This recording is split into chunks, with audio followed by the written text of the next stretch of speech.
Hello, everybody, and thank you for tuning in to the Liberty Report. With me today is Daniel McAdams, who's the Executive Director of the Institute for Peace and Prosperity.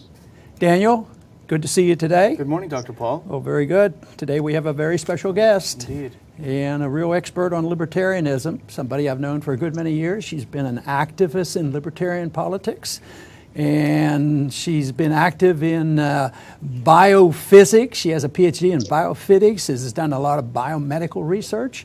Very interested in the FDA and writing a book on that. But first, I want to welcome J Ruwart today to our show. Well, thank you. It's great to be here. Well, Dr. Ruwart, I don't want to put you in an uncomfortable position, but if you're comfortable talking a little bit about the Libertarian Party, which you've been involved with for many, many years, there are a lot of people that have been concerned with the candidacy this year. Even the candidates beforehand, I know you've been very big on pushing the non-aggression principle. One of the candidates explicitly rejected the idea of a non-aggression principle. Yesterday, in light of Orlando, the vice presidential candidate for the Libertarian Party said, "We need a 1,000-person task force to fight ISIS," which sounds a lot like escalation. He also wants a hotline where Muslims can snitch on other Muslims that they think are suspicious. And the presidential candidate has once again repeated this idea, which I think turns off so many natural libertarians, of just saying we are fiscally conservative but socially liberal. Mm-hmm. Do you think there's any future in the Libertarian Party, or are we just in a very bad patch? Well, that's a good question. That's a good question. When the party was young, it was the only entree into the movement. And luckily, I think we kept the non-aggression principle pretty much in the fore during that time.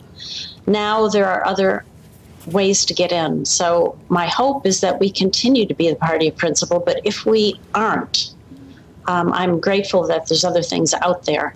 We are in kind of a fight for our soul, if you will. I mean, because in a way, we've gotten so excited about the idea of maybe winning office that we've forgotten, I think, to some extent, why we're here. The Libertarian Party isn't here to win office. The Libertarian Party is here to bring back the non-aggression principle to our nation and to really take care of those places where it wasn't applied. In other words, we're trying to have a cultural change here.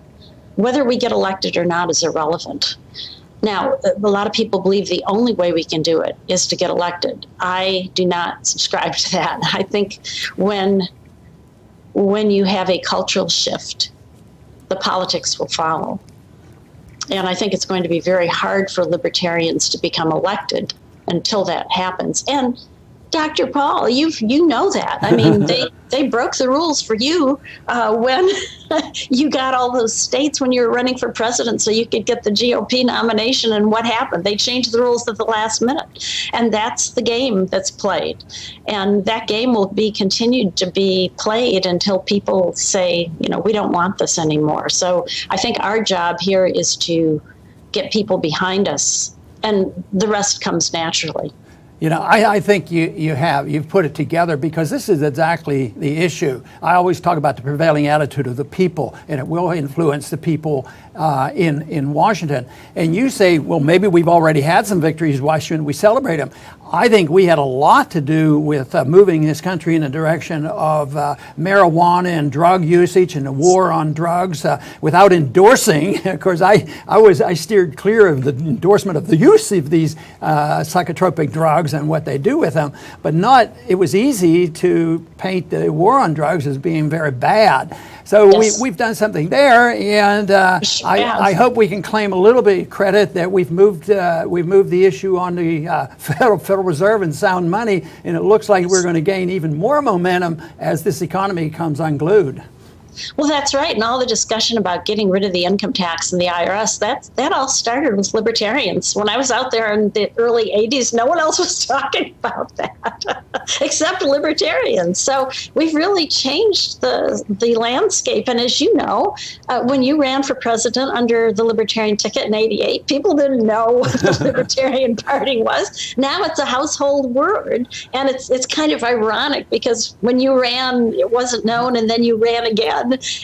And running, with the GOP, but you made libertarianism a household word by doing that. I thought that was pretty ironic.